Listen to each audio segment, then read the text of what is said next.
it's my mission. Let's get beyond the stereotypes of what the theater world thinks of God, and let's show them the reality of not just the loving God, but I mean the ever-abundant loving God.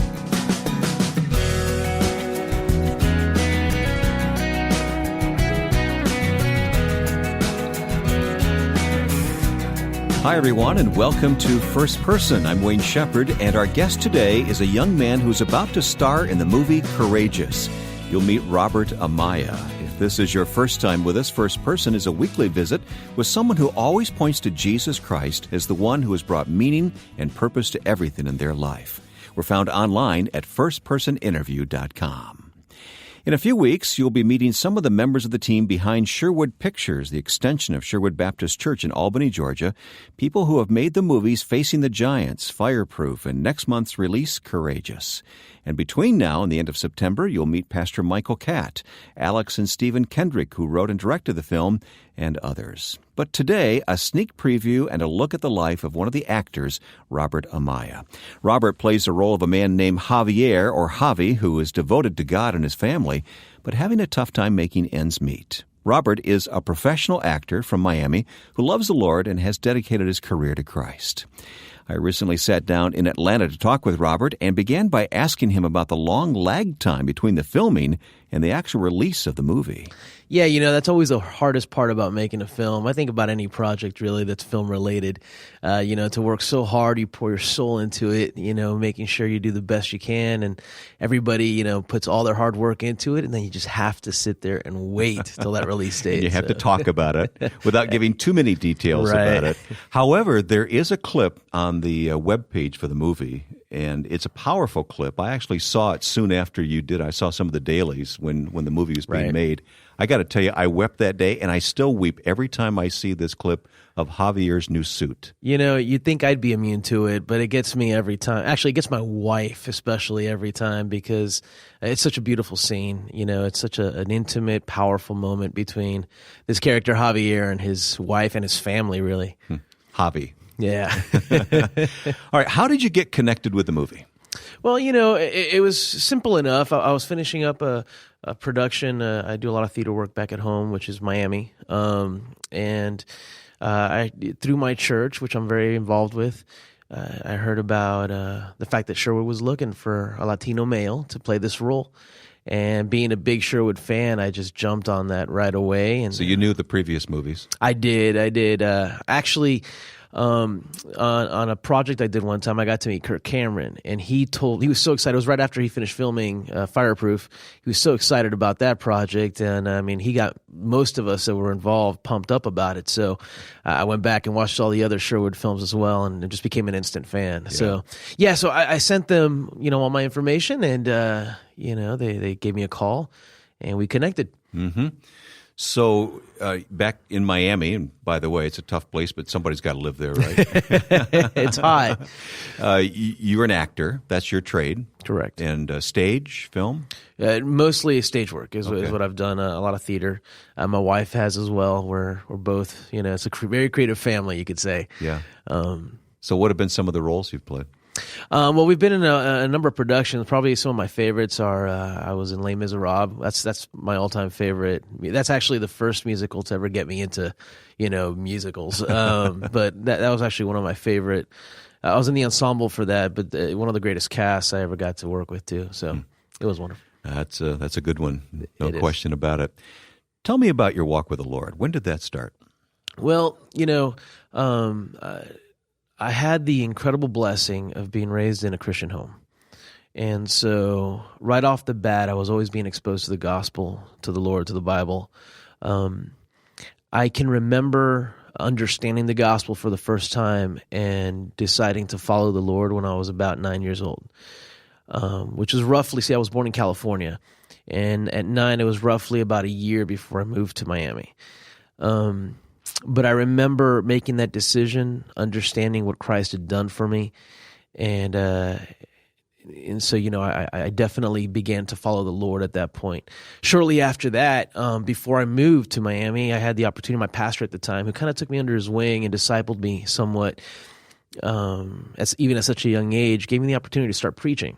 Really? And so I gave my first sermon at 10 years of age. Do you remember much about it? I do, actually. I mean, you can't forget something like that. Ephesians 5:14. It was in Spanish, of course, at that time, but Ephesians 5:14, wake up, O sleeper, rise from the dead, and the Lord will shine on you. Mm-hmm. And I remember just, doing that, and I think those people that made a decision to follow the Lord at that time, first of all, were just like a little thrown back at, I can't believe I'm listening to this kid, talk about the Lord. But, it was such a wonderful experience and such a wonderful thing that God did for me. So I continued down that track, and I preached for a few more years, actually. By the time I hit 15, my father got into the ministry, and he became a pastor. And so what happens is, you have this mixture of your dad all of a sudden is so busy, which is typical, right, of the ministry. But he got so busy, and then at the same time, I am becoming, this middle of my teens, so I'm, getting a little stir crazy, so to speak, and so I kind of started, drifting from my closeness with the Lord. Never, there's a truth behind if you instruct a child in the ways of the Lord, even later in his years, he's not going to walk away from it. Because one thing is, I never rejected my faith. I never walked away, completely.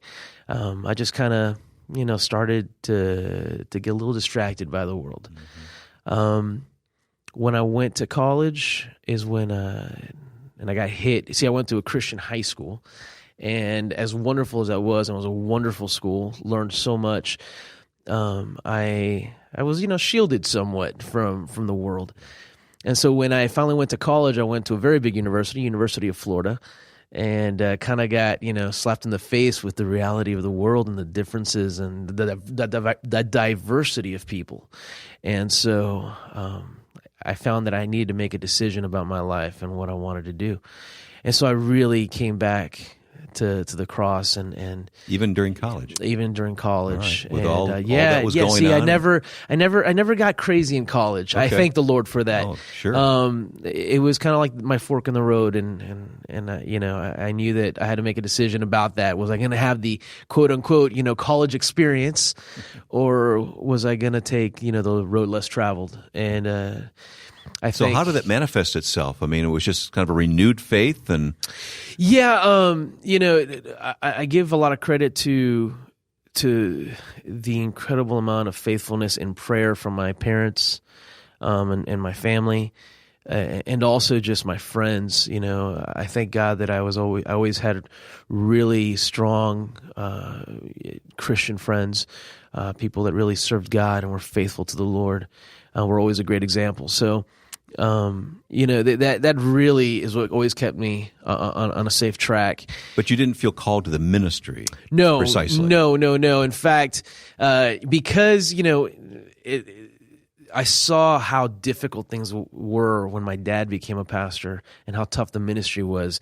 I kind of said, Lord, if you ever wanted to call me to ministry, I was going to fight you, with everything I had. That's a dangerous thing to say. Well, I didn't know at the time, I had no idea at the time, but absolutely, those are words you don't play with. So I ended up getting married after college. I married my high school sweetheart, my wonderful wife. We dated for about 10 years before we got married, and we are now married for 7 years, and we have a little girl who is now 2. Oh, boy. And it was really when my daughter was born that I had the closest encounter with the reality of who God is and how he sees us. Mm-hmm.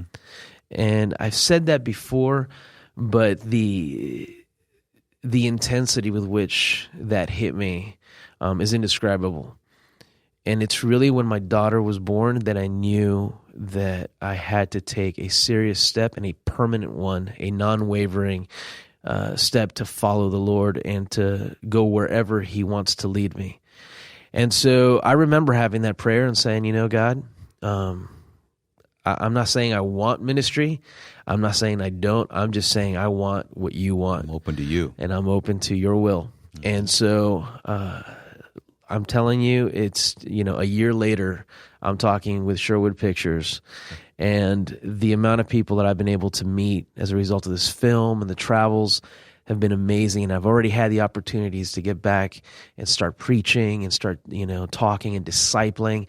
It's kind of like God called me into ministry without me even realizing it. So it's been amazing, my walk with the Lord in that respect. But working on the stage is not exactly a typical career path for someone who's vitally interested in ministry, but you see that as your ministry too, don't you? Absolutely. The thing is that I think, here's the thing, stage productions, theater is filled with creative people. And creative people are attracted to creative things. And who is more creative than our God? Right? And so I think that it's my mission and my wife's as well to, let's flip this coin. Let's get beyond the stereotypes of what, the theater world thinks of God. And let's show them the reality of not just the loving God, but the ever abundant loving God and the God who forgives. And I think that that's making a bigger impact in the theater world. We'll learn more about actor Robert Amaya coming up in the second half of today's First Person.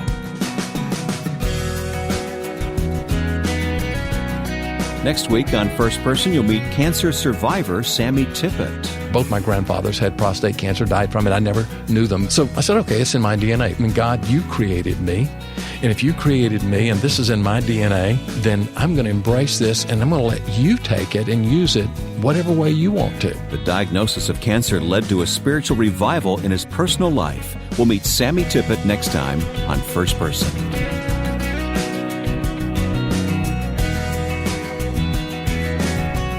Robert, I want to be sensitive in telling too much of the story of Courageous because it's still a month from being released. Now, many people have had the privilege of seeing some of the pre-screenings, and they're talking about it, but we're not going to go too far. But we mentioned that scene, Javi's new suit that you play, and you put that suit on, and your wife in the movie is... Carmen, the character of Carmen, who is Angelita Nelson, who plays my wife. Yeah, the two of you handle that scene so beautifully.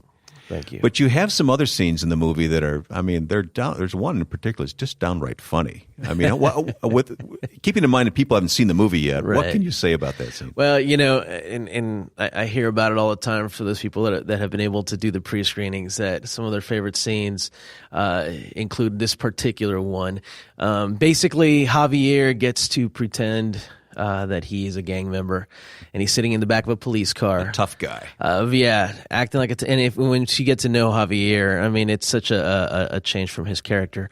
But what's funny is that the person that's sitting with him has no idea why he's doing what he's doing or what it is that he's saying because he's speaking in Spanish. So a lot of people get a lot of laughs from that scene, and every time I see it, I can't help it but chuckle myself. Yeah. How about working with the whole cast and crew of Courageous? I was on the set briefly for a day or two and saw the camaraderie and all the behind-the-scenes friendships as well. You must have really felt a part of all that. Absolutely. First off, the Sherwood family, the church as well as Sherwood Pictures, Michael Catt and the Kendrick brothers, Jim McBride, these are men of God. These people are the real deal. Sherwood is a house of prayer. They are praying all the time. My experience on set, we wouldn't start the day without prayer. But it's not just the day. A scene would not be started without there being prayer. An actor doesn't doesn't get on set until they've been prayed over. There's just a team that's there all day on set that's praying over the project and over the actors and over the crew. They were praying also over the crew, individual crew members. There was so much prayer on the set. It was just soaking with prayer. It was such an amazing feeling. You couldn't help but feel God's blessing. So you sort of floated to the set each day, huh? Oh, every day. It was a joy. I would run. I would just be so excited to get on set and work with them. But more than that even is just their example. When you're talking again about like the Kendricks and Michael Catt and Jim McBride, they're fathers as well. And they are so genuine. What you see in the story that you see in Courageous, they live that. They really do model what they preach. And that was such a great example for me. Being a new dad at the time, I had mentioned that I had my daughter. She was 1 year old. She had just turned 1 when we started filming. Being a new dad, I was kind of like, what do I do, God? How do I do all this? Like a lot of new fathers, right? But to see these men of God, the way they were with their wives, the way they were with their children, it was just such an amazing impact for me, because they modeled what I believe is true fatherhood. And that changed me forever. I am literally a different person from before Courageous and after. My wife will tell you. I'm sure if my daughter could remember, she'd tell you. It's just everything changed. And I try so hard to model now what we've learned through Courageous. Courageous has a goal of really raising the sights of men to be courageous, to be men of integrity, to take responsibility in their homes. You obviously resonate with that message, but what is your hope as the movie comes out next month? What are you really hoping to result from this movie hitting the marketplace, so to speak? Well, we've learned that there are so many issues with fatherless homes. I recently read a stat that 87% of all our juveniles that are in the court system come out of a fatherless home. We see over and over again the negative results of a father being absent, either physically or sometimes just being so disengaged that they don't even have any idea what's going on in their children's lives. And so what I'm hoping is that this film would be like a calling out, an awakening to a lot of men across the nation and really across the world, for them to be able to see how important their decisions are. Mm-hmm. We want to change the landscape. We want to, I like to say, we want to stop being men with families and start being family men. Yeah. And that's what I really want out of this movie. How important is it to you, Robert, that you're portraying a young Hispanic father who's really a very positive role model in this movie? That's got to mean a lot to you. It absolutely does. In fact, the reason it really resonates with me is because the character of Javier gave me the opportunity to appreciate my own dad that much more. When my dad is an immigrant. He came to this country with little more than just the clothes on his back. And he had to struggle and work really hard to provide for the family and still be a great husband and a wonderful father. And so this movie gave me the opportunity to look at life the way my dad had to live it. And I've walked away appreciating my own dad that much more. Let me return to your acting career. When you step onto the stage or step in front of the camera, what are you thinking about? Are you looking forward to doing your very best? Obviously you are, but I mean, what's the process that you go through? Well, to be quite honest, the stage and film are very, very different animals. On stage, because you have to engage right away and you have to be at your best, and you only get one shot that night. But plus, there's instant feedback, right? But that's the that's the payoff. The flip side. The payoff is that you do get instant feedback. So you'll get, if you're doing a good job, they're going to let you know, and if you're not, they may also let you know. On film, there's only a few people that get to see what you're doing, the director and a few other crew members, and so. You never know if this is going to resonate or if that's going to work. That scene's really good, or if it's not, until it finally hits theaters. And so there's, like we talked earlier, there's a lot of waiting, and you just don't have that feedback right away. Mm-hmm. But as far as the preparation for it, they're very similar. Obviously, there are lines you prepare for. You got to mentally get into character. You've got to become that person. Okay, I've always wanted to know, how do you memorize all that? I mean, that's got to be a discipline in and of itself. Well, that's another advantage about film. Number one, if you mess up, you can always just cut and do it again. Yeah. Like I said. Another advantage, of course, is that you don't have to have the entire script memorized. Okay. You can just go piece by piece, unlike a theater production. But, it's just repetition and a lot of concentration, making sure you're awake and alert. After a while, though, as you really dive into the character and you dive into their life and you become that character for that time, the words are they're no longer words. They're just an expression of the life you're living. So, are the arts worthy of Christian involvement? I don't see how that question is kind of funny because I don't even think they can be separated. The arts have always been around. They've been how we've been able to praise God for forever. God loves it, and He's the author of creativity, isn't he? Well, absolutely, absolutely. So, definitely the arts have a place in worship and in glorifying our Lord. I don't see how that can be separated. All right, I'm sure you're asked many times by aspiring young actors and people who want to get into film and stage, how do I start? What do I do? How do I prepare for a career like that? Well, for starters, to be quite honest, it's a lot of prayer. You have to pray, and you got to make sure that this is what God is calling you to. And then second of all, it's a lot of practice. So, you go, you show up, you do as many projects, and you read about the projects and make sure that they fit within the scope of your beliefs and your standards, and you do it. And you do it. Were you trained as an actor? Funny enough, I started off as a musician. I'm a drummer. I'm a keyboardist. I'm also a singer. And I've just always been in the arts for so long, but I've never had formal acting training, if you could call it that. However, being on stage for as long as I've been doing it and being a boy, growing up as a boy, you kind of learn to become a pretty good actor. But you would propose that people who want to get into acting, that's not a bad thing, right? No, not at all. Not at all. It's something I really wish if I had the opportunity to go back and do it all over again, I would definitely go that route. You do what you do as unto the Lord. Amen. And your life is dedicated to Him for that purpose. What's next? What's going to happen now that Courageous is going to be seen starting next month across the country, and it'll be a long-lived film, I know, but what's going to happen for you now?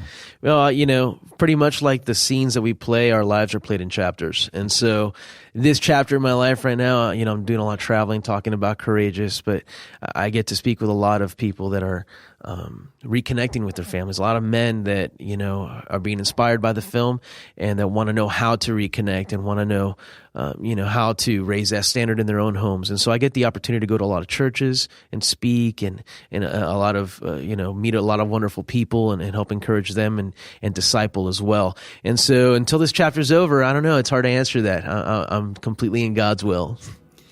And once you get to see Courageous and see the role of Javier that Robert plays, you'll fall in love with his character. Courageous will be released in theaters on Friday, September 30th, and I would ask you to pray that the message of Courageous, that honor and integrity begins at home, will reach thousands of people with this gospel-based message. We will place links to the film's website on our website, firstpersoninterview.com. And in a few weeks here on the program, I'll introduce you to Michael Catt, the senior pastor of Sherwood Baptist and the executive producer of Courageous. We'll also spend time talking with the two brothers who brought filmmaking to Sherwood, Alex and Stephen Kendrick. Those interviews will be heard towards the end of September. You can check our online calendar at firstpersoninterview.com. In addition to the calendar, there's also an archive of past programs stored on the website. Please take the time to look at the list and listen to past interviews you may have missed. Again, they're online at firstpersoninterview.com. Next week, our guest will be evangelist and cancer survivor Sammy Tippett. Now, with thanks to my friend and producer Joe Carlson, I'm Wayne Shepherd. We'll see you next time on First Person.